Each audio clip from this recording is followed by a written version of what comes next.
What's up, everyone? Welcome into the debut of Around the Octagon and Around the Felt Sports podcast. This is a new crew. We have some new faces. You guys met Ryan last week for the UFC 300 prediction. We're joined by Luke now, new member of the team for Around the Octagon. And of course, Zach is here. Fellas, how are you guys all doing today? Pumped to be here. Happy Yep, to be very here. excited. Yeah, I'm excited to be here too. Now, UFC 300 was absolutely unreal. Can't wait to dive into the fights, our thoughts on the fights, and what's next for a lot of these fighters. But first, we're going to start with some fight news, as we do here at Around the Felt. And finally, it is announced, it is official. Conor McGregor versus Michael Chandler to headline. Well, actually, not even confirmed that they're going to headline UFC 303, but I'd imagine they should. Your guys' initial thoughts that it's finally set in stone, and who do you have winning that fight? Oh, I am pumped up for that fight. What do you know what those initial lines came out around? I think it was like Connor minus 130 or Yes. 120. 120. 120. That one surprised me a little bit. Let's hear your thoughts, Luke. Yeah, I have Connor all the way here. Since the news got released, my Twitter feed has been showing me some old Chandler highlights, and I don't see a path to victory for him. I think it's confirmed that's a five rounder, not a headliner yet, but definitely confirmed five rounder. And I think 170 actually hurts Chandler and helps McGregor. I think if McGregor could, keep it on the feet, for the majority of the first two rounds and kind of tire out Chandler. He's going to shoot for the legs. He wants to get to the ground. But even when he's on the ground, I don't see him submitting him. I don't see him ground and pounding him. I think every round starts on the feet, and I have McGregor here. I think McGregor's going to finish him. I think if I were to predict it, second or third round. Do you think do you think Chandler do you think he gets into that brawl mindset where he goes out there and wants to put on a show for the fans and just starts, getting into a brawl, or do you think he takes it from more of an analytical approach and tries to utilize his wrestling there and take the fight to the ground, like you said? Yeah, I don't know. I mean, it's he's had a lot of time to think about this fight, a lot of, built up aggression for this fight, but I saw something that by the time the fight happens, he'll be 38. So he's not getting any younger, and we've seen him get dropped by Charles Oliveira, and Conor McGregor at 170 could put him out with one clean, left hook. So I don't think time is in his favor. I think it favors McGregor. I think McGregor, this is what he does. He's a technician. He's one of the best ever. I think the weight only helps him. I don't know. I right now, maybe obviously as we get closer to this fight, things may change. You hear more news, but right now I have no way in my mind I could take anybody but Connor. I'd put the house on Connor if the fight was tomorrow. Damn, my boy's putting the house on Connor. I made a bet with Lino when he was here for UFC 300. It's a couple Benjis. He's got Connor. I got Chandler. I'm going with Chandler because that's my favorite fighter right now. But Conor McGregor is also one of my favorite fighters. So this one really is going to hurt one way or the other. I think it's interesting you brought up, Zach, the type of mindset that Chandler's going to have. He takes pride in being the most entertaining fighter in the UFC. That's what he believes. I think he's certainly up there. Okay. You can argue who the most exciting is, but he's up there, right? He's earned that Now, right. he's had time to think about this because he almost had Poirier. He almost had, I mean, him and Justin was a war, but he almost had Charles. But he gets in that mentality where he's going to throw and he goes for the finish and he gets himself caught. Now, Connor is one of the most prolific counter strikers in UFC history. That worries me because Chandler could come in with a blitz and try to hit Connor with an overhand right. And before he knows it, that left hook comes and he's dropped, right? That's what really concerns me. Chandler is really betting with my heart when I took Michael Chandler, but I'm not going to lie. If Connor wins, I'm not that upset because, goddamn, it'd be so exciting for the UFC if Conor McGregor is back and, he beats a guy the caliber of Michael Chandler that has been in absolute wars with guys in the top of the lightweight division over the last couple of years. But I don't know, Ryan, I'm curious your thoughts. Who do you think has this one? Personally, I'd give it to McGregor off the rip. I mean, if Chandler has a path to victory in this fight, it's obviously his wrestling background and just trying to utilize ground control and ride Connor out for 5 rounds or try to get him to wither away with ground and pound. But we've all seen Chandler fight. He's prized himself on being the most entertaining fighter in the UFC, and I just see him trying to run out there, make it a dirty war, and that's Connor's territory. If he tries to make it a war, Connor wins that 9 times out of 10. Yeah, I agree. I agree. Let's move on to another big fight that was announced. Islam Makhachev will defend his lightweight title against Dustin Poirier. Now, timing is everything here. We talked about this in the last pod. We had the conversation. Well, okay, assuming Makhachev wins that fight, who does he fight? The winner of, if Gaethje wins and Charles wins, well, they both lost. So now Arman is standing right there, and he seems to be the guy that's next up. He did say on Helwani's show that he was offered the title fight, but turned it down with the quick turnaround. Obviously, you don't want to fight Makhachev on short notice. Not everyone's as insane as Alexander Volkanovski. But what are you guys' thoughts on that fight? I think Makhachev takes care of Poirier in maybe even the first round, second round. I'm not sure, but I don't know. I think it's a tough matchup for Poirier. Yeah, first off, I'm happy that Armin turned down that immediate title shot. I wouldn't have wanted to see him go out and fight for that belt on what, like 2 months notice, given how he stepped in on Not short notice in even that first six fight, weeks. and Six given how that weeks. first fight went. In the Makhachev Poirier matchup, I could see Poirier making it a little bit of a fight. And by a little bit of a fight, I mean lasting until the third round. I mean, Makhachev's brother has already dealt with Poirier. They have the game plan, they have the strategy, and I think Islam is even better on his feet than Habib. Granted, I do think that Habib has a more dominant style of wrestling, and I guess Sambo applies more pressure and can wear on people more than Islam, but I see Islam wearing him out and subbing Dustin in probably like round 3. Luke. Luke, who do you got? Yeah, I would have to, go with Islam. I think this is UFC tipping its cap to, Dustin Poirier. He's been around the game. He's fought in everyone. And yeah, like you said, the timing he gets this title shot, I think we'll get into maybe more later, like the Gaethje and how that played into it. And, Dustin, all the card, like he just hit 21. He got lucky and he gets one more shot at this title. If you do remember in the Khabib fight, he almost had Khabib with the guillotine. He almost did, and obviously there's a lot of memes going around the internet after his last fight. But I don't know. I can't see him pulling this off. I want him to win. I'll probably throw a couple bucks on him by submission. But Islam's the pound for pound number one right now, and he's every fight he's only gotten better. I mean, from Volk 1 to Volk 2, we saw that, that jump in skill, that addition to his striking, and it doesn't seem like he's slowing down, doesn't no, intention of retiring early. He might be number one for a while. Well, you miss 100% of the guillotines you don't take. Dustin said it himself after his 299 post-fight presser. So third time's a charm. Give me Dustin winning by guillotine in round 2 of this fight. Bro, you're out of your mind. The jumping gilly, bro. Yep, the jumping gilly. Oh, I love it, It's man. gotta work sometime. Yeah, I'm becoming more of a Poirier fan as each day goes by. I didn't like Poirier because I was rooting for Conor, those 2 fights they had, but you got to respect Dustin Poirier. He's a warrior. And on that undercard, we have Sean Strickland fighting Paulo Costa. A really interesting fight and obviously big for that division. Now, this one, I really don't know where I'm going to go because Costa has looked good, but he just hasn't won, recently. But, obviously Strickland's same with him. I mean, I'm curious your guys' thoughts on this fight. Zach, we'll start with you. Yeah, this one has been a little bit tricky looking at. I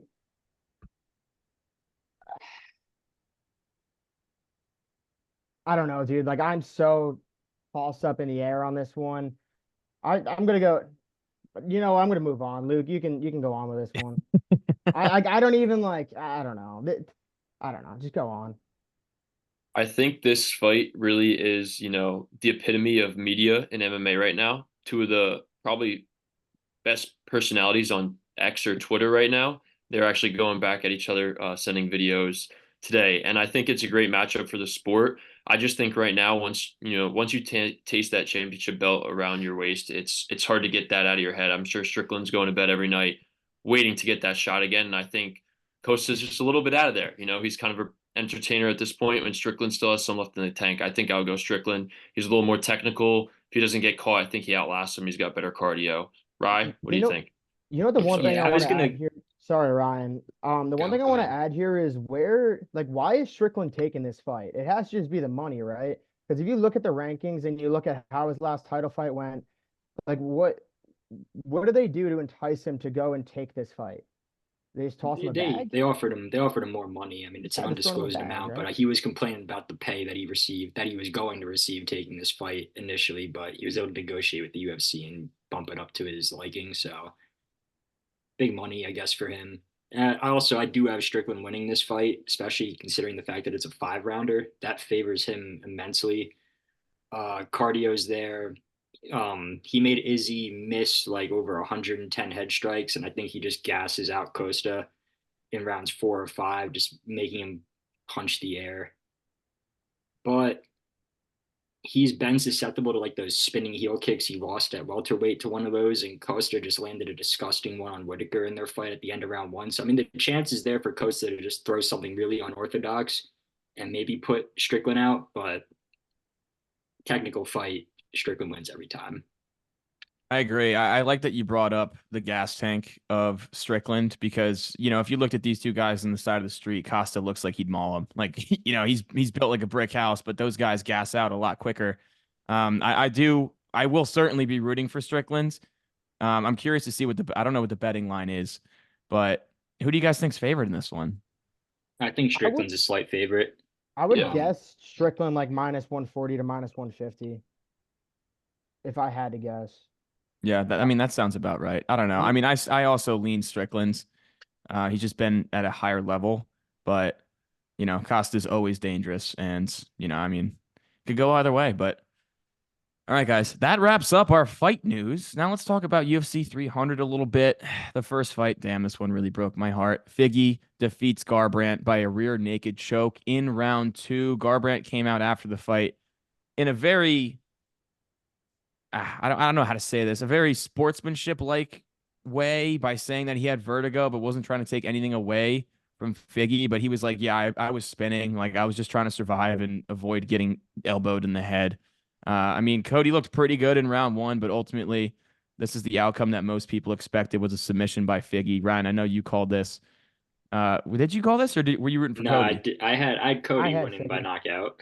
Yeah, I I think mean, I was the Zach. only one who had Figgy. Yeah, I mean, we got a little, we got a little excited for Cody trying to call the knockout, but unfortunately did not happen. He was a pretty big dog, but your guys' thoughts on this fight? What's next for both of these fighters? Yeah, I'm excited. I'm more curious on what's next for Cody. I know on all 3 judges' scorecards, he won round 1. Um, I'm curious, like matchup wise, on what Cody would do if he fought Rob Font now compared to when he did. Like we just saw Figgy run through Font. Cody looked competitive round 1, won round 1. I'm curious if they were to run that one back, where Cody would be. As far as Figgy goes, phew, I mean, how many fights away is he from a title shot in that division? 2, 1 or 2? I I would don't know. say Yeah, two. that's what I was thinking too. It was a good performance from Figgy. I wonder who's going to be up next for him. Where I mean, maybe like a Cheeto Vera potentially. I know he doesn't Could have be anything lined Cheeto. up yet. I mean, if you fight Could be Cheeto, you could put yourself one fight away from that title. I mean, who knows? But yeah, let's hear your take, Luke. Yeah, I don't know. Cody's he's hit or miss for me. I don't really know what's next. I'm looking at the rankings now, and at 11's Dominic Cruz, and I know they fought for the title way back when. I think that would be a good matchup for him next. For Figgy, he's fast tracking up these rankings. He's at 6 right now. Ryan, I want to get your take on this, but I think the best matchup, I know it's another fighting a guy down on the rankings, but I think Song Yadong is a good matchup for him Yeah. next. I think that's a No. good fight night. There's just a lot of matchups that are already kind of in play. I think Jan's going to fight Cheeto next. Cejudo, who knows what he's doing. I Well, think Sanhagen's lined up to fight Umar. So, also, Figgy just said he was like, "Hey, Brandon Moreno, come up and fight Cejudo, and I got the winner." So I mean, that's also could be in the play there. And granted, I do not want to see them fight again. I'll tell you guys No, right now. I've no, seen thank it you. enough. No, thank you. But I mean, he did no. just say that after his last fight. So Yeah, I mean that division's stacked. We've been talking about that division for a while, and he just throws more into the mix. I mean, you take out, Sterling and you put him in, it's the top 8 dudes in that division can bang, and that's what they've been doing for the last 3 years. So really anyone in the top 8 you could fight them against, and I'd be fine with it. What about you, Rye? Yeah, no, I think style wise and in terms of rankings, Song Yadong probably does make the most sense. He's going to be the first guy available that does maybe not throw him right into title contention, but if he beats Song Yadong, he definitely has a #1 contenders bout lined up for him, maybe between Umar Nurmagomedov or the winner of that and Corey Sandhagen. Although that I think the UFC is gearing up to have the winner of that fight, the winner of Barab O'Malley. Yeah.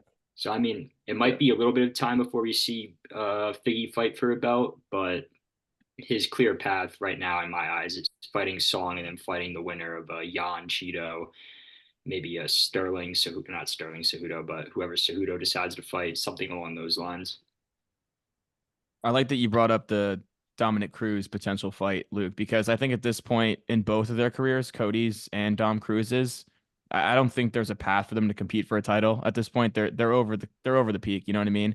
And that's a fun fight that could be on an undercard or even headline a fight night. And a lot of fans would be interested in it, given the history and the way Cody looked. And obviously, he won that title. It was one of the best performances I've seen since I've been watching the UFC. So I think that's a really good fight that could cause some excitement in the division. All right, guys. Bobby Green destroys Jim Miller in this one. UD 30-27, 30-25, and a 29-26. Couple of 10-8s in there. Obviously, Jim Miller had a lot of stitches under his eye. He was a little banged up. As someone that was rooting for Jim Miller and put a couple bucks on Jim Miller, this one was not too much fun to watch. What were your guys' thoughts?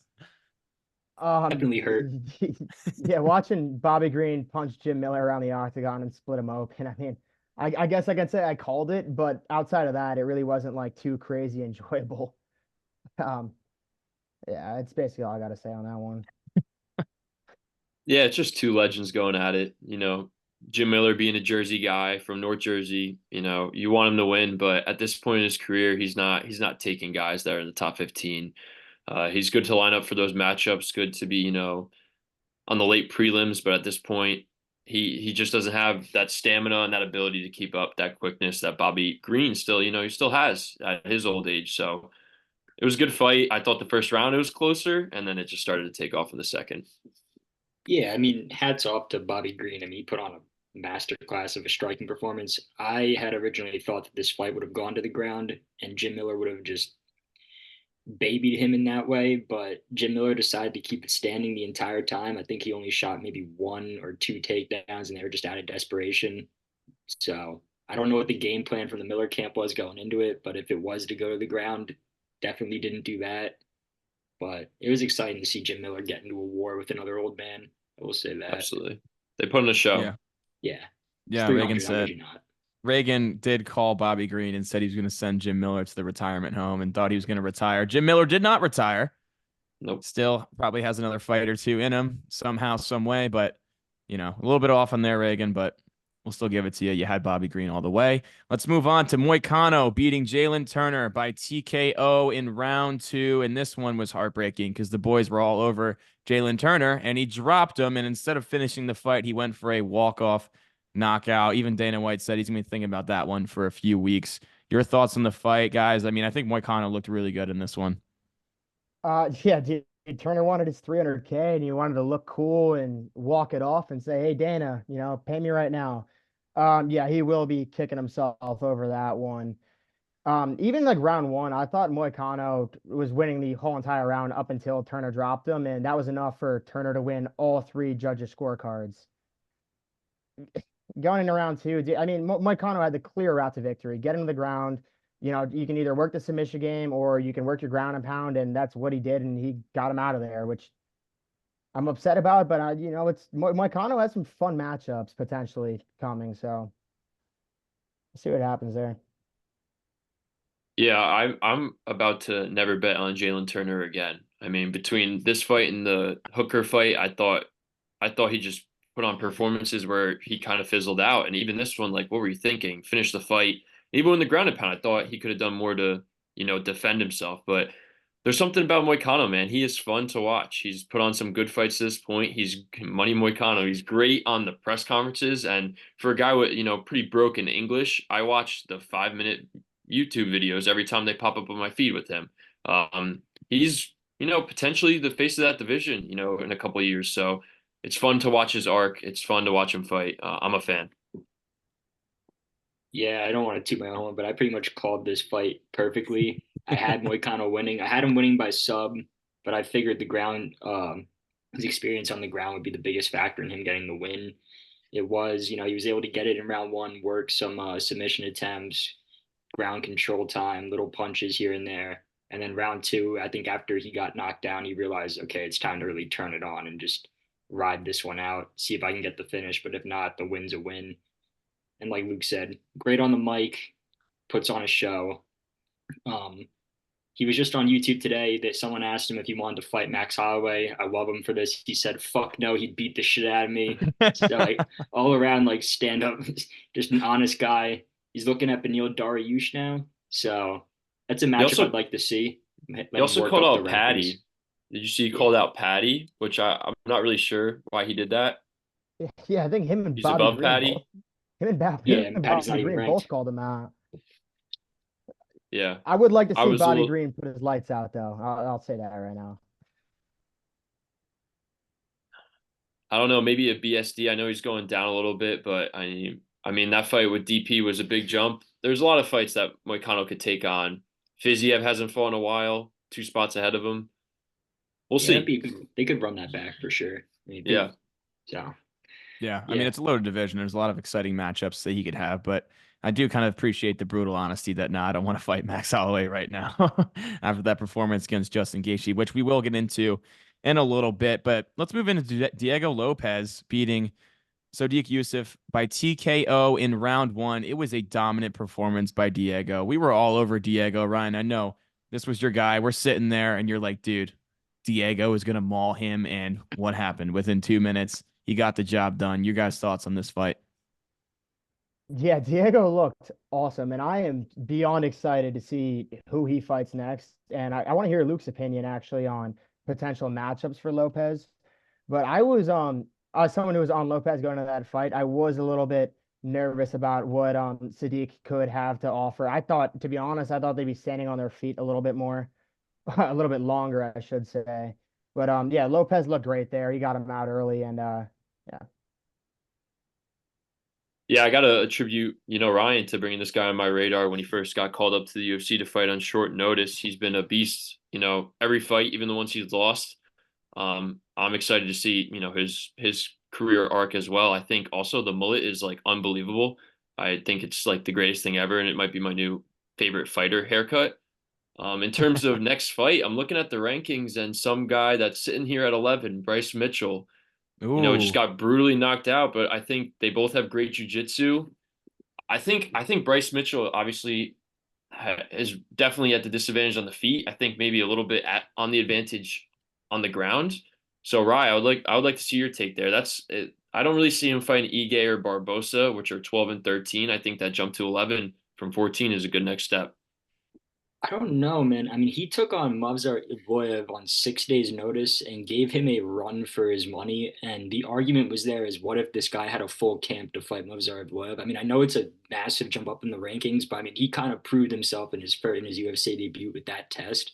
I'd honestly like to see him run back his fight with Evloev on a full camp. It's a massive jump up in the rankings. I think Evloev sits at number 4 right now, but Five, I yeah.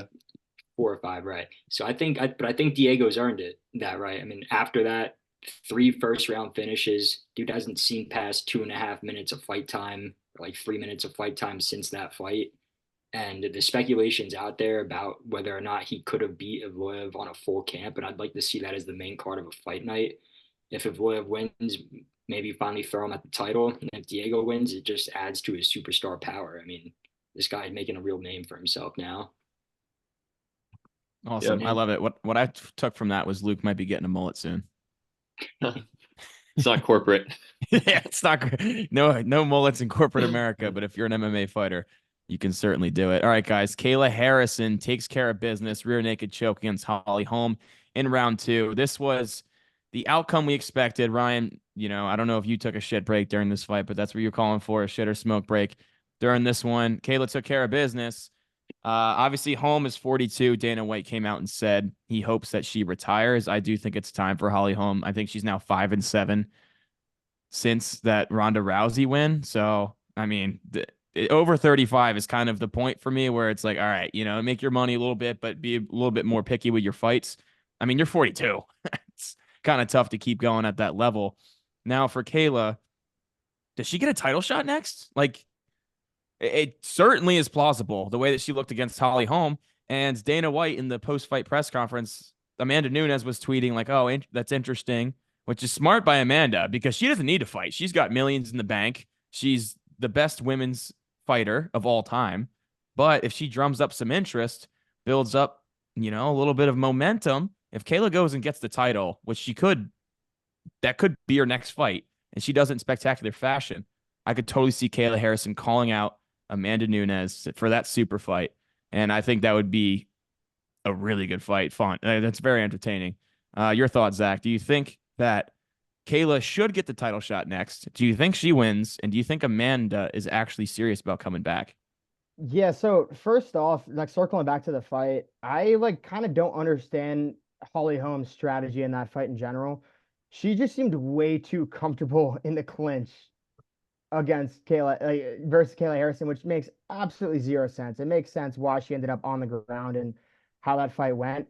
But yeah, I do think that Kayla is completely in line to fight Pennington for that title next. And I would take Kayla to win that fight as well. And that whole Nunez thing is very intriguing as well. I know Cyborg tweeted something after where she's like, "Yo, I got dibs on winner." Yeah, I'm excited to see how that pans out. But I do see Kayla getting that title shot. Yeah, Dana shut that down right away when they brought it up after the press conference about Cyborg. I don't think they have a good relationship, but yeah, your thoughts, Luke? Yeah, I couldn't agree with you guys more. I think it's an easy way to boost up the bantamweight division for the women's. I mean, who else? Pena's been inactive. Rio Bueno Silva got popped. I don't think there's any other path. You do this fight, with the Holly Holm introduction to the UFC. You give her the title fight, she wins it. She doesn't even have to defend it. Amanda's coming out. That's the fight we try to be make. All MMA is trying to be making for like what the past 6 years. Yep. That's the fight to make. That's a main event on a big card. That's International Fight Week, maybe big card, maybe not, maybe a co-event for International Fight Week, but that's the potential that women's fight has. It's the biggest women's fight in history. I would love to see that. I think that's the way to go, right? Yeah, I mean, I think that's the only way to really revive the women's bantamweight division. I mean, after Nunez left, it's just been dead. I mean, like, no one's interested in Raquel Pennington probably fighting anyone now besides Kayla Harrison. And with the opportunity to fight Amanda Nunez versus Kayla Harrison, I don't know what other route the UFC would go in terms of offering another contender to fight besides Juliana Pena, who seems to only want to fight Amanda Nunez anyway. Like she's just been sitting in the shadow realm, just waiting for her to come back out. Uh, yeah, I mean, revive the bantamweight division. I mean, being a man is the best base for women's MMA. I saw that. Kayla Harrison probably on gear. No more USADA. Her arms are bigger than my head. I don't know how the fuck she made weight. And good on her. Yeah, I Did you will see say the picture her of her, like on the scale, like she looked like her face was so drained. Like you could tell, like that was a struggle for her to make that weight. She she still went has to cut on another pound. yeah, she went on MMA hour with Hawani and said, I can't believe I made weight. I mean, just that it just shows me like, wow, I don't know if she could do 3 fights at, I 135. So I think I heard a clip of her saying that she hasn't weighed that light since she was like 16 years old or something like that. She might have even said younger, but it was like somewhere around that. She's like, yeah, the last time I was this weight, I might have been like 16. So That's absolutely nuts. I mean, Dana White knows what he has to do. He's got to get Amanda to come back. But first, Kayla Harrison has to take care of business and get the gold around her waist. Aljamain Sterling beats Calvin Cater by UD 30-27 across the board. This is kind of how we saw it going, guys. In classic Aljo fashion. Fans were not very happy with the way the fight went. It was for a very exciting card, not that exciting of a fight. But Dana White did have his back in the press conference, which Aljo appreciated. Now, what are your guys' thoughts on Aljo? Like, can he make a run at this belt? yeah, so as far as like fans complaining about that fight goes, I get it. You're just watching wrestling in control time. Is that fun? No, you're not seeing people getting popped in the face. But the guy went out there and he got a job done. He had a route to victory. He utilized that route, and I'm not gonna talk any shame on Aljo for doing so. I will say, like, I think his next fight, the UFC has to be kind of careful with. I like that Ortega call out. I could see that fight happening, but one fight that all MMA fans I think would agree upon that they do not want to see is that Aljo versus Evloev fight. Because Jesus, there might be 10 strikes throughout the entire fight. But I can see Aljo making a legitimate run, but just from like drawing in fans' perspectives, I think matchup wise is going to be a little bit tricky. Yeah, I agree with that Ortega call out. I think that's the best style matchup for him. I also think they are going to fast track him a little bit with him being a former champ and jumping up a weight class. I think Dana White respects that. He also said if he lost on Saturday, he was done. So I think he's kind of, he's doing one more row. Like he's taking this and he's going to run with it. And if he doesn't get it, he's going to be done. And I respect that. He's right now probably the greatest bantamweight to ever live. It's definitely arguable. I just think that I can't. Yeah, maybe Yair Rodriguez. Who else? Bry, do you think of anyone else? I don't know. I don't know. That No, I call mean, out I makes the think, most sense to me out of like looking at yeah, everyone. I don't know. Yeah, I'd say, yeah, I think Ortega and Yair are what, ranked 3 and 4 respectively. If he wants to make that title run, and I mean, he's earned the fast track to a title shot. So yeah, give him either Yair or Ortega. I think those fights make the most sense. Matchup wise, stylistically, they're both fun fights. They both have something else to offer. I mean, credit to Aljo. He stuck with his game plan. They didn't get popped. Could have gotten DQ'd. I mean, that's technically he tried power bombing Calvin Cater. That's an illegal. That would have been an illegal slam on the head. You can't do that unless your opponent has a submission locked up. But luckily for him, Cater ducked his head down. It hit him more on the back, and Aljo got the job done at the end of the day, and that's all that really matters. I did not realize that Al just said he was going to be done if he lost. When did he say Yeah, that? it came out after the fight. yeah. This week he said if I lost, I would have like really thought about it. But I'm happy Wow. he's not done. I I like for Aljo the personally. yeah the other side of MMA without the striking, like he's a technician on the ground, and sometimes I that will little say, mix up is good for UFC. Yeah, I will it's say, not like always pretty, but it works. being there live when we watched that Aljo Cejudo fight, like yeah, it wasn't fireworks on their feet, but watching some of those grappling exchanges, I just couldn't help but sit there and just appreciate watching it. Like high level mixed martial arts. So I'll always be an Aljo fan. Yeah, I think it's pretty obvious in that division that Max is going to get the title shot with Ilya. And then, yeah, you have Aljo fight one of those two guys you mentioned, Ortega or Yair. And if he wins, I mean, he should be next in line for a title shot, I think, right? Yeah, I like that Yeah, Ortega after Ortega just took out Yair, you'd think if he can go and take out Ortega, he's setting himself up for that next shot.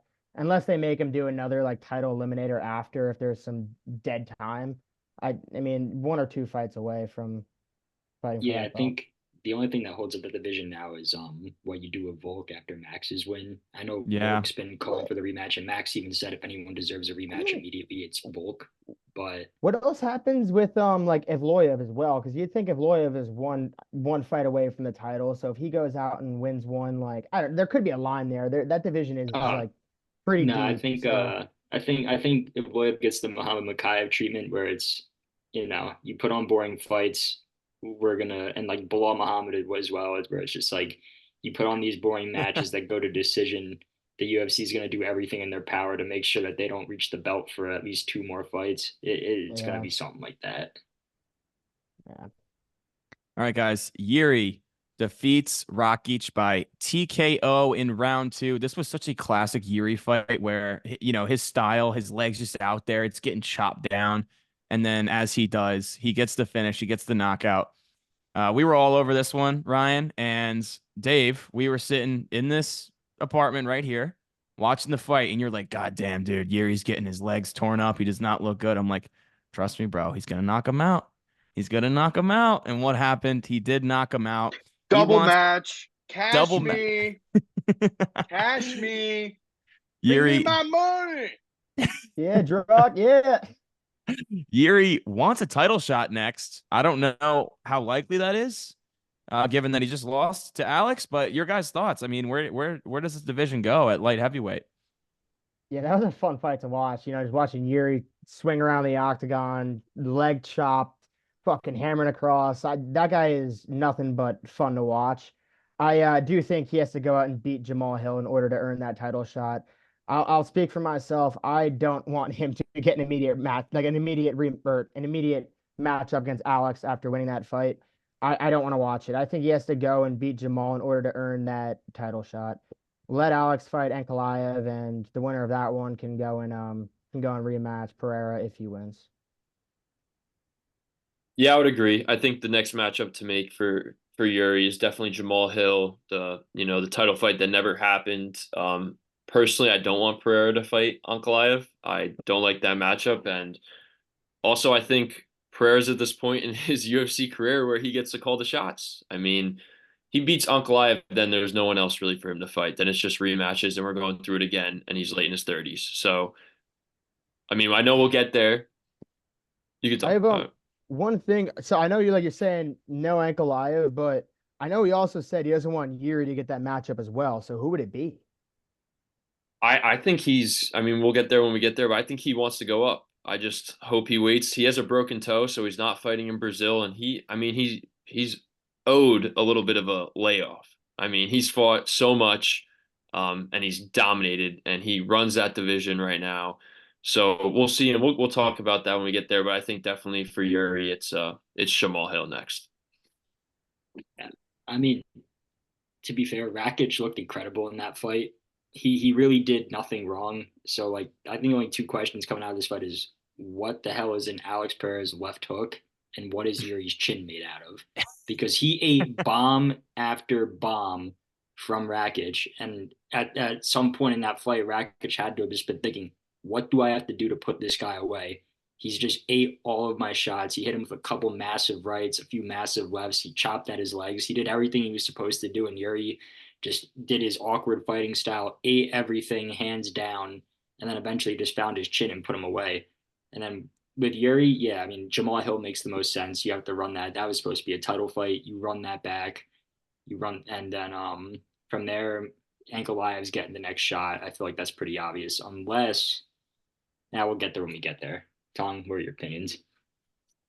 Yeah, I mean, I think it's a really exciting fight, and Yuri's working his way up on my personal favorite fighters list. The dude is the closest thing to a modern day Viking. And I mean, he sat in a dark room for 72 hours without food to train the mind. So maybe that's why he didn't get knocked out by Alex's left hook. But yeah, I agree with you guys. It's got to be Jamal Hill next. I mean, I don't know. I mean, Alex is dominating this division. I know he wants to go up to heavyweight. We'll get there. But yeah, it makes sense for Yuri to fight Jamal Hill next, but I'd love to see him get another crack at the belt. Zach, last one before you got to leave us, my friend. We got to talk about your boy Bo Nickel. Defeats Cody Brundage by submission, rear naked choke. However, it was in round 2, not in round 1 this time around. Curious your guys' thoughts on Bo Nickel. He's now getting into a little bit of a word argument, I'd want to say, with Kazmat Chimaev, saying he thinks he'd be a minus 1,000 favorite if they were to fight. So, I mean, I don't think Bo Nickel's ready for that type of competition, but what are you guys' thoughts? Is he fighting someone in the top 15 next? No, no, no, no, no, no, no, no, he's not.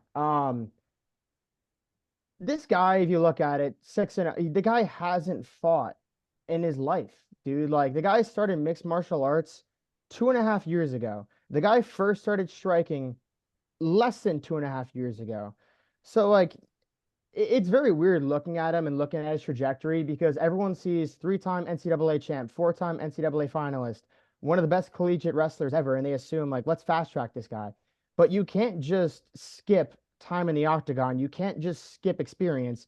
And as we just saw, this guy needs it. The only thing that mainly scared me about Nickel in that fight with Brundage is I do think he should have had more success wrestling in the open octagon. Like wrestlers tend to not, when you're pushed against the cage or wrestling against the cage, they tend to be a little bit weaker. But when you're center octagon, you think his open mat wrestling should have been better. I think Nickel needs another 2 to 3 fights before he cracks into that top 15. And from what I've been seeing, it looks like the UFC's kind of looking at maybe Petrosky as a matchup. He just saw, I mean, he had that weird knockout where I don't even know what happened there, but that's a potential matchup that I could very well see the UFC making because it's a matchup that Nickel will win, should win, and it's also against a name that people have somewhat heard he was a prospect, but No, Nickel needs a few more fights before he cracks in there. I want to hear your take, Luke. Yeah, I mean, I thought, Nickel did what everyone thought he would do. I think the biggest thing for me is he's old. I think he's 28 right now, and I mean, by this time, Max Holloway had like 6 belts or whatever it was. So I think we do have to fast track it. You can't like baby him just because he switched careers, you know? I think there's some guys in the top 15 that we could get going here. I think at number 13, Paul Craig is a very interesting matchup for him here. Uh, but I also agree with you. I also see your side where, this is a young guy, a wrestler, and we're switching him over. But at the same time, he's one injury away from being out for a year. He's already taken 6 months off. I would just hope he wants a top 15 fight at this point. Yeah, I know he called for one, but I will say the difference between him hopping in at like 28 years old compared to like other mixed martial artists being 28 is that he hasn't taken the like I mean, obviously with wrestling his whole life, he's taken wear and tear, but he hasn't taken the wear and tear that fight. He hasn't taken the hits to the head. So like, I do think he does have a couple years added on to the end of, that 35 can become 37 for him. Um, but I think he will crack into that top 15 within the next couple fights, but I do think he needs more time in the octagon before he does so. Yeah. Yeah. Ryan, I'd like to see your take. I just want to say one more thing. I could see both sides of it. As a fan and like a casual, as you may say, I want him to fight top 15. I want to see him fighting for the belt by, 2026 at the latest. As a person who, doing more research into the fights and into the personnel, listening to people talk and fighters talk, I could also see them slow playing it, kind of like how they did Sugar, and then just jumping him up to a top 5, top 8 fight. And I'm fine with that too. But at the same time, it's the age thing just scares me because I mean we've seen guys break their leg in one fight and then be done for 2 years, and then he's 30, and then he only fights twice more in 2 years, and then he's 32, and I don't want him to miss out on a huge title reign that I think he could have just because we're kind of slow playing, and that's my thing, playing devil's advocate. Ryan. Yeah, I said this in the last pod. I think the only fight that makes sense, especially after the words he had with Hamza about who he fought when he was 5-0, that name was Ikram Aliskerov. Hamza fought him when he was 5-0. Ikram Aliskerov is now 15-1. He's just outside the rankings at middleweight. Bo just outside the rankings at middleweight. Like I said before, it's that classic Russian versus American wrestling factor. Ikram, I mean, if they fight, that's a banger of a fight, and it propels them both into what would be a very much deserved ranked opponent next. And it just sees, that's because those are the two futures right now, the middleweight division. And you talk about young guys coming up, it's Ikram and it's Bo Nickel, the two big what if prospects. I don't want to see him fight Petroski. Petroski hasn't looked good in his last few fights. I mean, it's like a fluke knockout that he caused on himself. And the way that the hate towards Bo Nickel now he's been getting for fighting cans, I think fighting Petroski next only adds to that hatred. Like especially like most MMA casuals would see Petroski's last fight here, and he's going to fight Bo Nickel, see how he dove in for a takedown and kind of just fell face first into the mat and then got ground and pound TKO'd. I think the fight that makes the most sense is Ikram here. I do want to play a little slight bit of devil's advocate on what you just said, Ryan, where you're like, well, look at who I fought when I was 5-0. I fought Ikram when I was 5-0, but yeah, you also fought Ikram when he was also basically an amateur fighter. Oh no, absolutely. I will But to say, Ikram's credit is he stuffed all of Hamzat's takedowns. He was hard. He was Hamzat's hardest fight to that point, and to the point after that until you fought uh, Gilbert Burns, mm, and Hamzat ended up putting away like he knocked him out. So um, both young in their careers, and it's a testament to the strength of competition that each guy's fought. So saying you're going to be a minus 1,000 favorite if he fights Hamzat now is just ridiculous. I mean, I know he's just talking just to talk, but still. yeah, if that guy wants the fans on his side, there's one thing he needs to do, and it's just to take the back seat and let people talk. I will say that. But fellas, I gotta head out now. It's been a pleasure. And I'm excited to talk next week about some MMA. Bye, Zach. Yep. Enjoy I'll your see you, grad week, boys. See ya. brother. Yeah. Appreciate it. Appreciate Congrats, it. man. I'll see you, boys. See Yeah, it. congrats on graduating, bro. Yeah, so He's you guys fine. mentioned Petrosky. I hope he doesn't fight Petrosky because we're Petrosky fans here because my cousins are family friends with him. They grew up together, and we saw him fight at 281 in the Garden, Luke, and that was pretty badass, right? That was 281, not Yep. 288. Yep. It Yep. was at MSG, and he won. Yeah, and he won, and that was a lot. That was a lot of fun. We had a couple bucks on him, Luke, so Yeah. that was awesome. Let's transition. Arman Sakarian defeats Charles Oliveira. It was a split decision. I'm not gonna lie. I thought I was pretty confident Arman won that fight. I was surprised it was a split. And obviously, we were all rooting for Charles Oliveira in that fight. I said I would never bet against blonde Charles Oliveira. So, as you can tell, I lost a couple bucks. But Arman looked good, man. And it seems like he's next up after the Poirier Islam fight. And I think him against Islam would be a really cool fight stylistically. Your thoughts, Luke? Yeah, I mean, this was my parlay killer. Obviously, while the night is going on and the drinks are flowing, I didn't really check the DraftKings lost bets until the next day, and I realized that I think I missed 5 parlays by Charles losing. So Oh, that one hurt, but at least it was the next day, and obviously the fight after this made me very happy. But yeah, Arman looked good. He looked very good. He deserves the next shot. Obviously, the timing, I think he would get the shot in 2 months, 3 months, but Islam's gonna fight Dustin, and I like that fight. And I believe Ryan, they fought before, right? And Islam won UD. Yeah, he fought Islam for his UFC debut on short notice, Yeah, and he stuffed. It was I think it was UD, but it was a pretty yep. close fight. It was competitive. He held his own on the ground, and now coming back off a full training camp, and that's probably the most exciting fight in the lightweight division because at this point, who knows who beats Islam, and Arman definitely has the best chance of doing it. Yeah, we're definitely getting to that point of turnover in the lightweight division.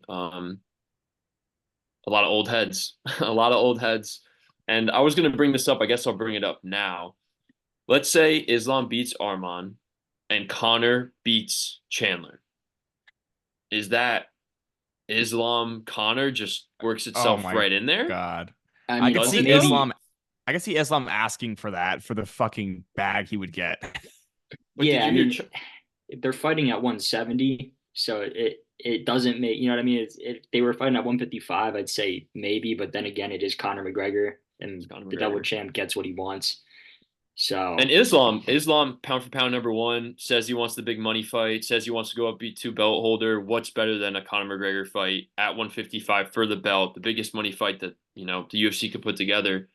I was just thinking about that while we were talking earlier with the Conor fight. I think looking very far ahead, there's a lot of fights between then and now, but No, that'd I be think that's really interesting. interesting. I mean, at that point, Islam would have beaten Justin. He would have beaten Charles. He would have beaten Dustin. Like, he's going through the top of the lineup, right? He would have beaten Yeah, Arman.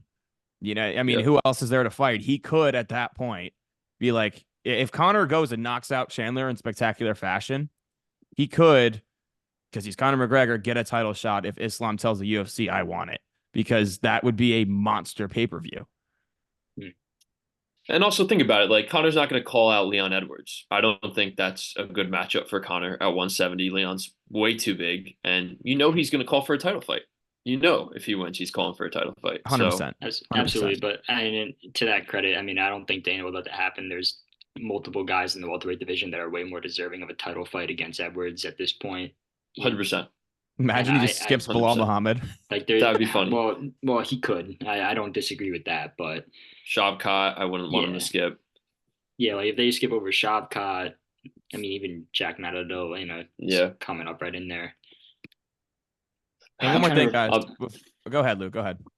I'm just looking at the rankings at 170, number 7, Ian Machado Gary. Connor versus Ian Machado Gary would just be like a No comedy way. hour fight. No way. No But, way. Ian idolizes him. Yeah, I think Colby might get that one with all Yeah. the shit going back and forth, but we'll I think see. Yeah, I Ian might agree. have a poster of Conor McGregor on his wall still. I'm not gonna lie. Now, one more thing before we transition away from this fight. How close do you think Charles' submission attempt was at the end of that fight? Charles said he thought he was out. That's why he stuck his tongue out. At the end of that round 3, he said he thought he was out. That's why he held his tongue out. I mean, clearly Arman wasn't, but it is what it is. Yeah, because I thought Yeah. he lost I thought he lost the third round, but I'm assuming the one judge that gave him the split decision must have given him the third round because that submission attempt was like what, 45, 50 seconds? Yeah, for sure. The danger of his time in control. I actually watched a video. It was one of the Gracies, maybe Renzo, I forget, and he was breaking down that defense that Armand had, and that's what you're supposed to do. If you get flat, you can't get the angle of the choke, and the ground actually helps you. So I think his immediately like fall reaction made it look like he was out.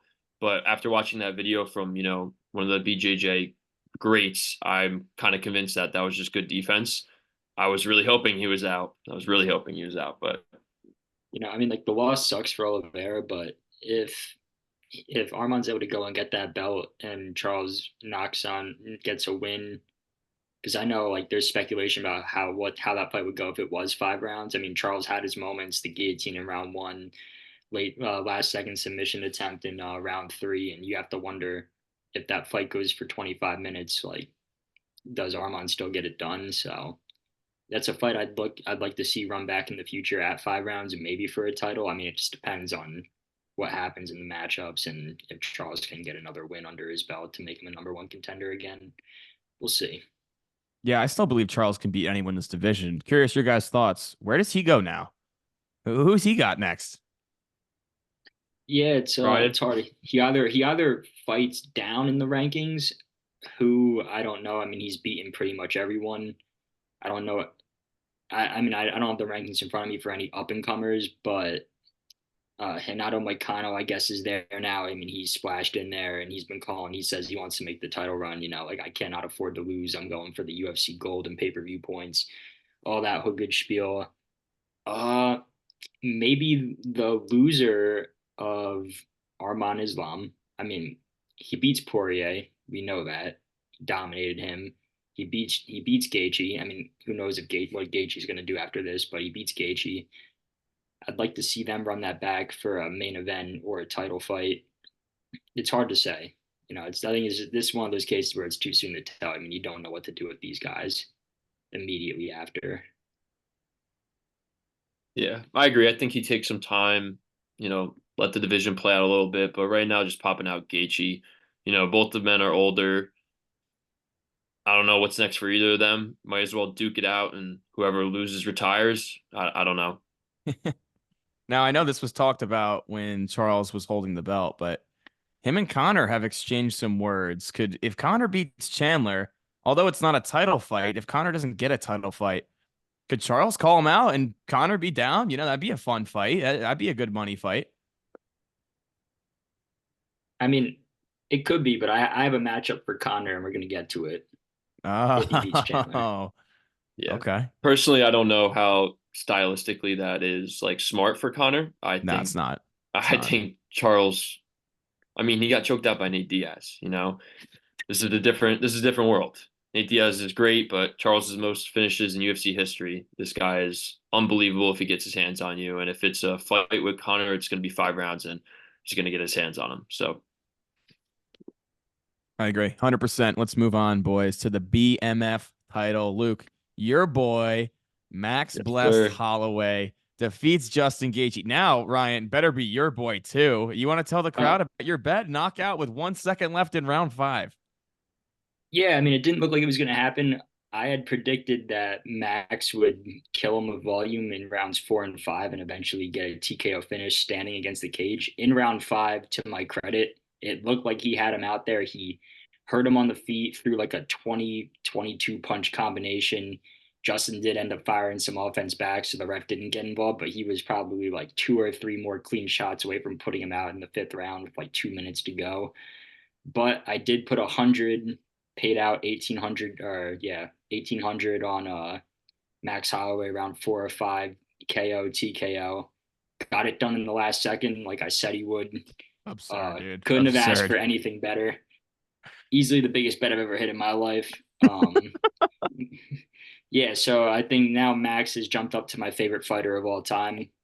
Sorry, Korean Zombie, you're out.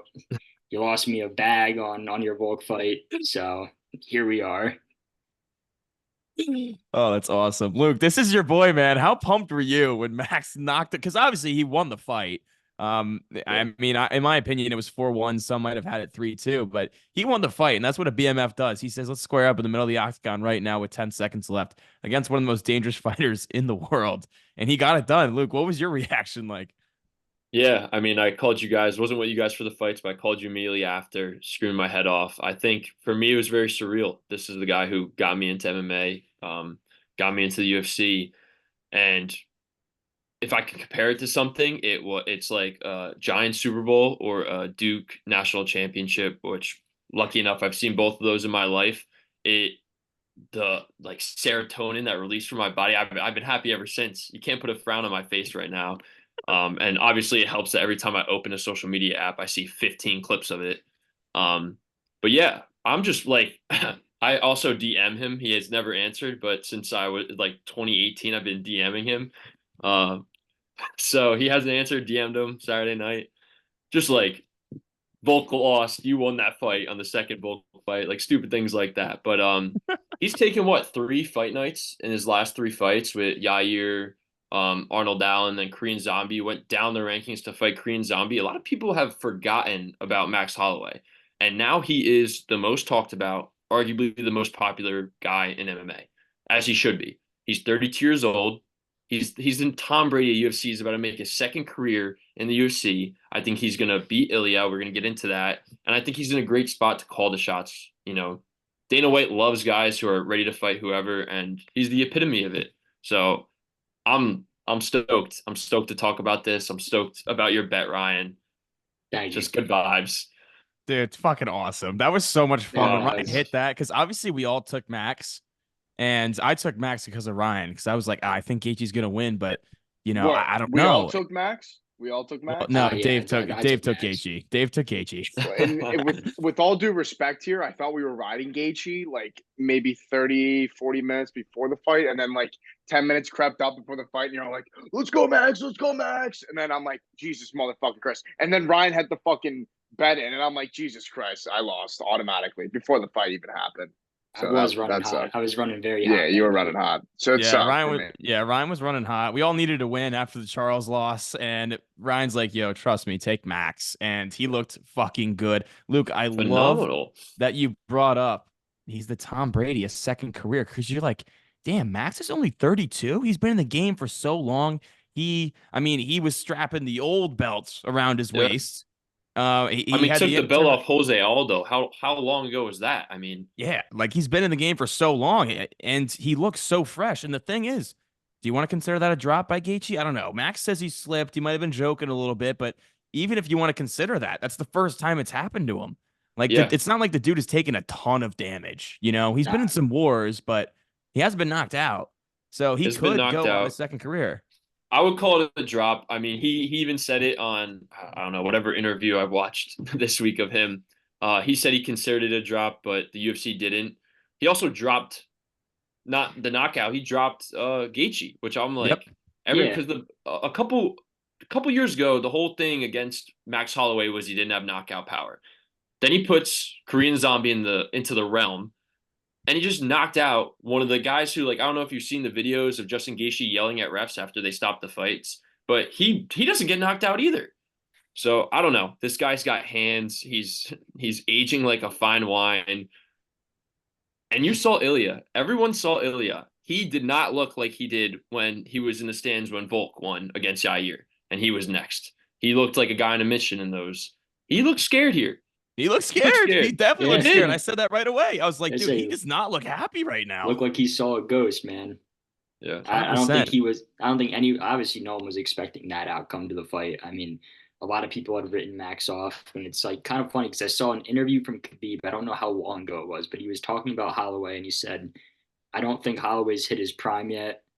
When he had the belt, I don't think he was in his prime, and I think this is it. We're seeing Max Holloway finally enter his prime, and I'm excited to see what he does with it. I mean, going forward, Ilya has to be next, but what I want to see, and for Max to get a bag, if Connor wins, I Oh want him yeah. to defend the BMF belt against Connor. It's a That's big perfect. fight. They run it back. Connor beat him early in his career. and took him to a decision, won it unanimously, and that's when Conor was on the come up and was unbeatable. I think that's a great fight for the fans. That's a BMF fight, and I mean, besides the 600K and whatever the hell else he got paid for this fight, Max will catch a bag on that. You could sell that as a main event. I am the most confident in Max Holloway I've ever been throughout his career right now. I mean, the Yair fight was close, and I mean, I thought he handled Arnold Allen, he handled the Korean Zombie, and I think this fight scared him. I think he prepped more than he ever has. He hasn't sparred in like 4 years. He sparred for this fight. Gaethje scared him, and Gaethje's looked good over his last two. You know, he was trying to get back in the title, and I think right now, nobody. Moicano said it. Nobody wants Max Holloway. You could say, I know Ilya came out and was like, oh, I wasn't too impressed other than the last 10 seconds. Max was not really getting touched. He was fine. And he was hitting and moving, not getting tired. That leg was battered. He didn't slow him down. Max looked great. There's nothing I don't know how you could say Max didn't look great. He looked great. No, he looked great. And Luke, I do have a question for you. Yeah. Knowing that Sugar is one of your favorite fighters and he took on Jan when he was ranked number 12 or 13 in the rankings, Jan was number one contender. He beats Jan, he shoots up all the way to number 1 or number 2 in the rankings. How do you feel about Holloway being ranked number 9 now after beating Gaethje?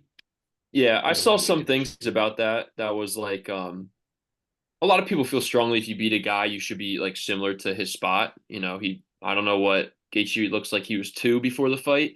And a lot of people now were saying, you know, how is Holloway not a 3? Former champ, only has lost to Volk, one of the GOATs. I'm fine with 9 because I think when it comes down to it, he's going to go down and fight for the belt. And if he wins that belt and he calls out Islam, they're going to give him that fight if things work out. He's not going to have to wait in line at lightweight. That's what you get when you're the BMF. You know, that's just, and when you're Max Holloway and you fight anyone on any day. So. Right. Ryan, Okay. I have something to ask you though. Sorry to interrupt, but No, you're good. Ilya came out and said, I'm only gonna fight Max Holloway if he puts his BMF up for grabs.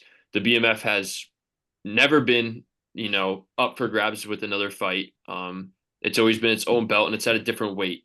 I think that's, you know, that's BS. And even Max Holloway said it today. He was like, you don't call for a fight and say you want the belt too. Like that's not a BMF thing to do. If you're the BMF, you fight wherever, whenever, at whatever weight class. And I agree. I don't think you have a BMF and a title fight.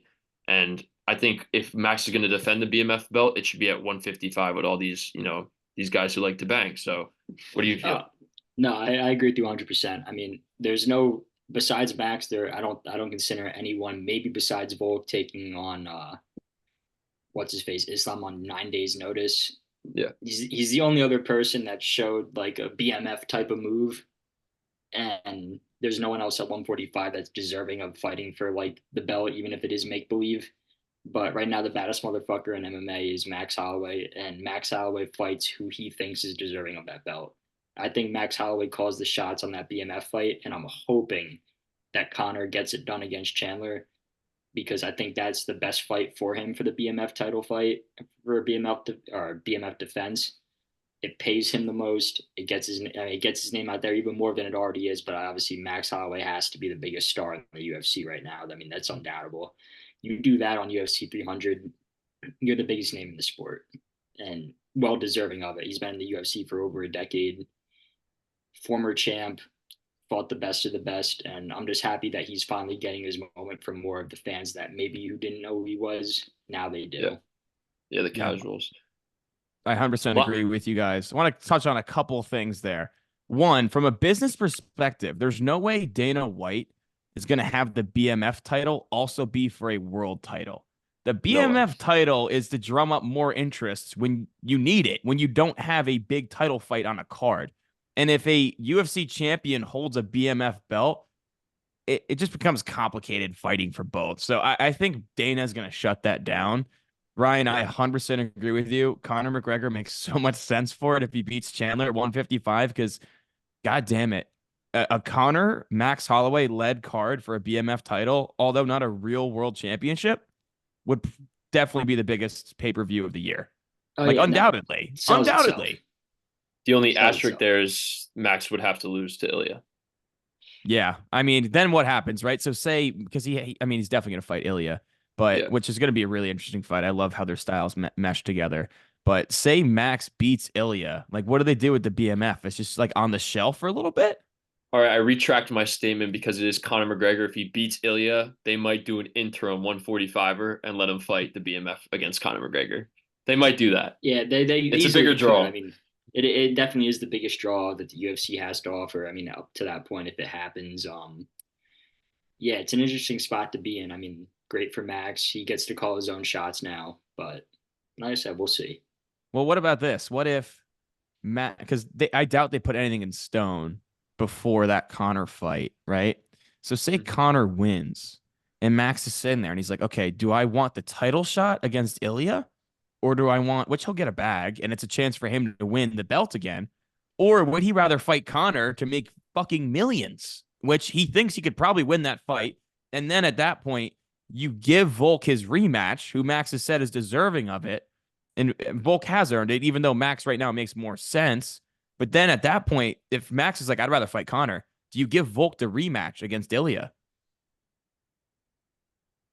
Look, I think Personally, I think Max is at the point in his career where I mean he's a gamer. He makes at least seven figures gaming. I don't think he cares about the money as much as he cares about the legacy. I think he takes that championship belt over everything and anything right now, personally. But Brian, no, I said exactly what I was going to say, Luke. I think he's been chasing that title ever since he lost it, and I think that's like his number one goal is to reclaim that championship belt. And I mean, if he wins, if he beats Ilya, once again, he comes into that conversation of being the featherweight GOAT. And I think that matters a hell of a lot more to him than anything else. And then if he retains that BMF belt, the Connor fight's still always on the table. So, yeah, I mean, there's Yeah. nothing but positive things that he has to look forward to now after what this spectacular performance he put on Gaethje. yeah. And the one thing before we move on to the next fight, Alex Pereira came out a couple years back, I think after he beat Izzy the first time in the UFC, and had this quote about how there's some guy in kickboxing that he had a way better record than, knew he was better than, and he fought him three times and lost all three times. And he says sometimes guys just have your number and you can't beat them. Volkanovski just has Max Holloway number. Whatever it is, the styles that they match up, I think you could do that fight. I don't know if Max maybe never. I mean, they had close second fight, but it's just that style that just doesn't fit for Max. I think anybody else in the roster at 145 or 155 right now, today, I'm taking Max Holloway. I'm taking Max Holloway. Everyone but Over Volk. Makachev?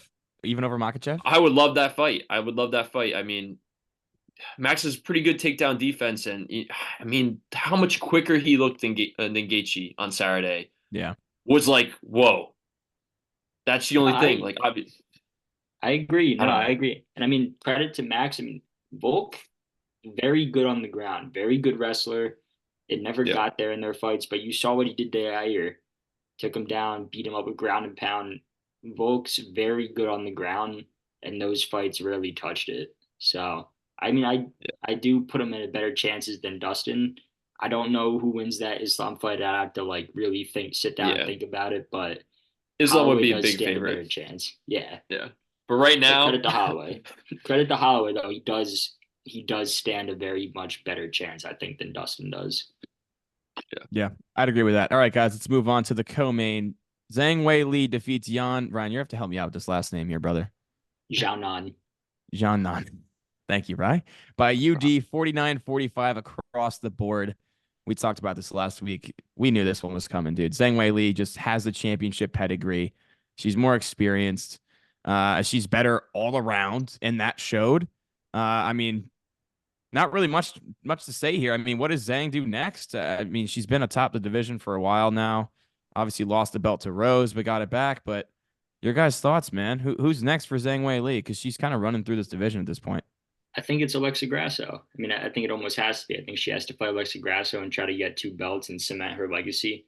But I also think we overlook. I mean, besides the fact that Yan Xiaonan got sub TKO'd and decisioned in one fight, she did look good. I Yeah. mean, she did look she good. did look good. She looked good. I mean, she had her moments in that fight. Like that's undeniable. She knocked her down, had her in some tricky spots here and there. I mean, it was clear that Zhang won, but Yan looked like a pretty good competitor in that fight. Yeah, I think we could see that fight happening down the road for a rematch. The only person at strawweight that, I like Andrade. I think Andrade could possibly get another shot, and that would be a good fight. If that's not going to be the fight, you move up. I think Valentina and Grasso are fighting again, right? That's already booked. Yeah, that's the tough. That's the Ultimate Fighter's next Yeah, so series there's no is. date, so it's going to be a little bit. So I don't know if she wants to wait that long. She's a pretty active girl. I don't know, maybe Andrade, you give her one more shot. She's at 4 right now. I don't know. Definitely time to move up though. She's dominating this division. There's no one that's like close to competing. And there's some good girls at flyweight. Even if, she beats Grasso, you still got Blanchfield, you got Barber coming up. There's a lot of names in that division. So Wait, hold on. Before we move into the main event, I like that you brought up Macy Barber. Did you guys see the video on Twitter of the yeah. older woman that's like, I will fucking beat your ass? And Macy's like, oh, will you? Yeah, and thank God Macy Barber's level-headed, and for that Yeah, girl no, Macy especially. Barber could have put her in a fucking choke within 5 seconds and just put her out. I mean, I don't know. That's the thing. Like, you never know who you're talking to on the streets. Macy Yeah. Barber would have killed that woman. But all right, guys, the main event: Alex Pereira defeats Jamal Hill, knockout in round one.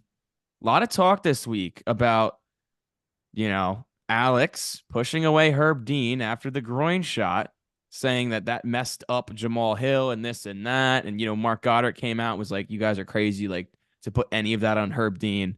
Um, you know, I mean, Jamal actually threw the first strike after that.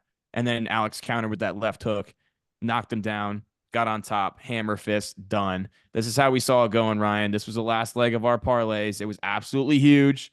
We love Alex Pereira. We were there at 100%. MSG when he won the belt against Izzy Luke. That was absolutely Mhm. awesome, even though I lost quite a few bucks on Izzy that night.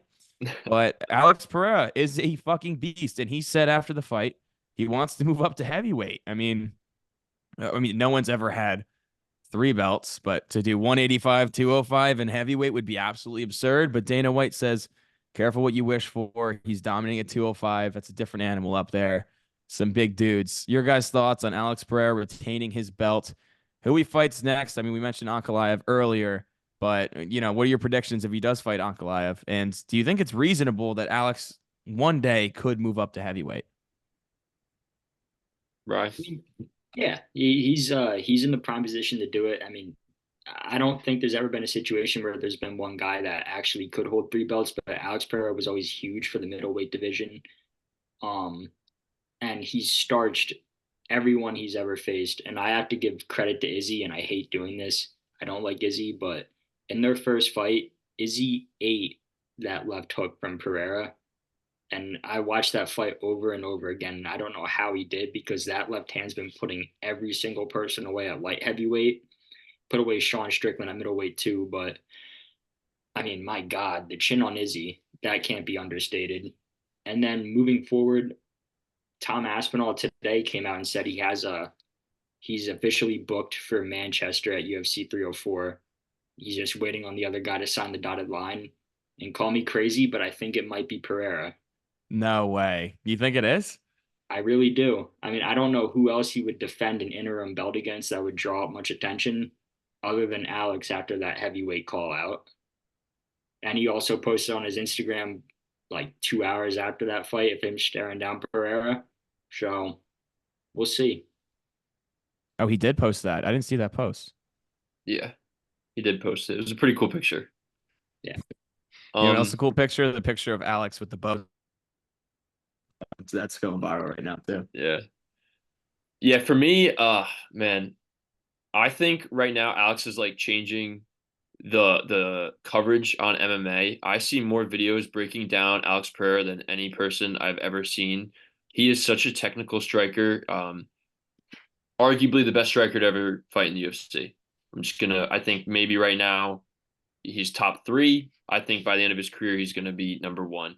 And I think he came in with the mindset. I think when you have Glover Teixeira, who won a belt, very old, and you have that kind of camp, and you're old when you come in the MMA, it's, hey, we're going to fight as much as we can, as often as we can, and try to win belts. And that's it. If we lose, we're going to get back up and fight again. And that's what he's done since he's gotten the MMA. So that's the only reason where I'm like, he might fight for that interim heavyweight shot if they give it to him. However, Ankalaev is a good contender coming up, and if he wins that belt against Tom Aspinall, people are going to throw an asterisk on it saying it's an interim title. That's my only thing is I don't want him to go fight Tom Aspinall. It's a hard matchup. Let them unify the belt at heavyweight. Even if you don't have the belt, jump up and take 2 fights. You'll get a title fight in 2 or 3 shots. It's heavyweight. There's only 3 real contenders. That's my take. I don't want him to fight Aspinall for no interim because I know how the media will portray it. They'll always put an asterisk. They won't say he's the first 3-time belt holder. That's my take. I don't know. You guys? No, I mean I I agree with agree, that. but at the end of the day, it's like there's really, besides like maybe like a devastating KO loss or something like that, there's no real risk to Pereira's career because he still has the light heavyweight belt. He's Yeah. just going up to get the interim title, and then it gives him an opportunity to defend Glover Teixeira again, who John Jones beat. So I mean, it jumps him up right there to fight John Jones. And I mean, if he does Yeah. that and beats John Jones with 3 belts and an interim at light heavyweight, I think it cements his legacy as what could arguably be the greatest UFC fighter of all time. Yeah. Call me crazy. I mean, I know like short span in the UFC, but he's fought 5 champions, beat them in like 7 fights in the UFC.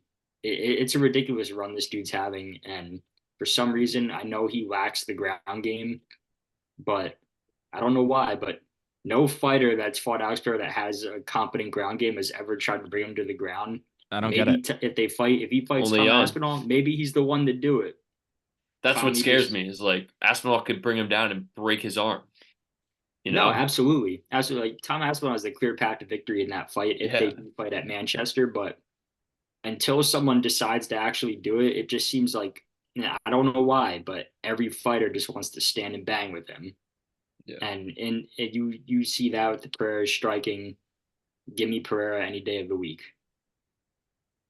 Yeah. Yeah, no, I agree with you. I agree with you. I think it's interesting that, I mean, from Aspinall's point of view, I kind of get him calling out Pereira 100%. and wanting that fight because obviously Pereira's got to put on a lot of weight. Well, not really. I mean, he walks around at what, like 225, 230 anyways. But I think he weighed in at like 230, 235 after rehydration. jeez, So man. he's pretty Yeah, much, I Jeez. mean, he and did. you see Stipe. Stipe was never the biggest heavyweight, and he's considered the heavyweight GOAT. Like, I Yeah. think Stipe fought at like 220. So the chance for him there to get it done it's absolutely there. It's just a matter of that ground game because Stipe was always competent on the ground. We still don't know about Alex Pereira's ground game, but we'll see. Yeah, it's also the biggest fight that Aspinall can take right now. I mean, clearly Jones and Stipe, they want that to happen. They're going to wait for that to happen. He's already beat Sergey. I mean, if Cyril gone, I mean, that doesn't draw as much as Alex Pereira. Like, do you run back Curtis Blades? Obviously, Aspinall broke his leg in the first 20 seconds of that fight, but that just doesn't draw as hard as Alex Pereira going up to heavyweight. It'd be Yeah. fun. I don't know. I hope it happens, honestly. And you got to kind of feel for Tom Aspinall at this point. Like you work your whole life to win a heavyweight UFC belt, and now you win it, and like there's just 2 goats sitting there doing like practically touring around the country doing different shows, and you're just waiting. So for him, easily a good call out. Um, and you're right. I didn't really think about the no risk for Alex. There's no risk for him going up. The only thing is, he is old, and Tom Aspinall can wiggle. He could put his lights out. He could, break his arm. I don't know. I want him to wait. If it ain't broke, don't fix it. No, That's what absolutely. Dana Like you said. said, it's just, I mean, I think Pereira's mindset now is just try to cement his legacy as much as possible with the amount of time he has left, which is waning thin. So, I mean, we'll Yeah, I see think it. I think Chael Sonnen came out and said if he beats Tom Aspinall, he's the GOAT of MMA. Coming from Yeah, Chael, that's pretty crazy. it is a Yeah. little crazy. And I think I like to draw to your point, like MMA media. And I think everyone else would put an asterisk on the fact that it is an interim belt rather than the actual heavyweight. But it's an exciting fight. I mean, if he goes out, assuming this happens, he fights Tom Aspinall, beats him. That fight does happen, and then he fights John Jones next, beats John Jones. I mean, I don't know how you argue it. I mean, John Jones is older, but they'd be pretty much the same age. And in what John Jones took over a decade to do, Alex surpassed in what would that be his 11th UFC fight, 10th UFC fight? it's a compelling case. Like it's ridiculous. I mean, the Pereira storyline so far has been ridiculous, and I think like it's just only going to get crazier from here. Yeah, I mean, like, I looked away when he knocked him out on Saturday. Like, it was just like a quick look away, That's the and he worst, was, dude. That's the and he was, worst. yeah. I was obviously Max Holloway when I couldn't care less, but um, it's that fast. I bet him second, third, or fourth paired with Holloway fourth, fifth, or third, fourth, or fifth knockouts, and he knocked him out in the first. I'm like, dude, come on. I So mean, credit to Alex. I mean, there's nothing that's going to top the knockout that Holloway had against Gaethje at UFC 300, but pretty Pereira made a close. compelling argument for a close second, getting kicked in the dick and then shoving Herb Dean away without even Get out of looking here, at him Herb. because he knew he was coming in. He said, And then "Hold on, I'm going to need you in about 20 seconds, Herb. I'm going to need you in 20 seconds, Herb." Hits him with the left, drops him, and then Herb gets involved. I mean, it's almost as cool, not as cool, but almost as cool of a knockout. yeah. What about the Jamal Hill, shit talking all week, completely backfiring? I mean, I know he's a talker, but it was kind of like more than he normally did. Maybe trying to sell this fight because a lot of people were giving it backlash at the beginning for being the main event. But man, does Alex make you eat your words? It was bad. It was bad. Oh, yeah, I absolutely. don't But I know. think in Jamal Hill's mindset, like he was the champion. I mean, rightfully so. Like he tore his Achilles, had to give away the belt. So in Jamal's mindset, he was coming into that fight thinking, I am the rightful champion of this division. And Alex has to prove that he is rather than Jamal proving that, he has to be. So it is what it is. Well, now But we know. yep, Now now we we know. know. It's undisputed at this point. Curious your guys' thoughts. Better celebration after the fight. Alex's little or Izzy with the bow and arrow after knocking out Alex. It's hard. Alex is just funny. He's just a funny dude. Everything he does makes me laugh. Izzy's like, all right, dude, I know you practiced this in the mirror for the last 6 months. Like Alex just did something with his hands. Now it's on t-shirts. Now people are going up to him in restaurants doing it. He's just like a charismatic guy who doesn't speak English. And everyone in America and English speaking countries love him. I don't know. Yeah, I mean the star power definitely favors Alex there, but I want to know who he was looking at because he was looking at someone when he was doing that, and I know I don't Izzy was know. in the crowd. I'm hoping. I don't think it was, but I'm hoping it was Izzy when he was doing the. Did you If it guys was see Izzy, Izzy's like, reaction after? Or like when oh Alex knocked him out? Like Izzy looked like he was like, God damn, dude, this guy's Yeah. yeah, like beast. shouldn't have made that interview. That's all it No. was. Yeah. You're right, Yeah. Luke.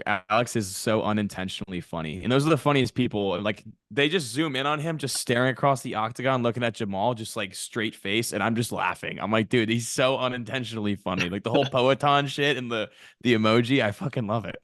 Yeah, there was some guy who did a bit online and he was talking about like why people love Charles Oliveira and Alex Pereira. And like they're just Brazilian, they speak zero English, and it's just like there's something about the like mystery of a guy who's a killer, and it's just like either Alex just staring stone faced or Charles who's like always smiling and dancing, and you're like, we have no clue who these guys are. We've never even like heard them talk, English. So there's something about them. The fans love them. UFC fans love them. Yeah, man. I mean, rightfully so. Rightfully Yeah. so. All right, boys. That wraps up the UFC 300 recap and the debut of Around the Octagon. We have UFC 301 slated for May 4th, so the boys will be back in a couple weeks to break that one down. Thanks for tuning in. A lot more to come.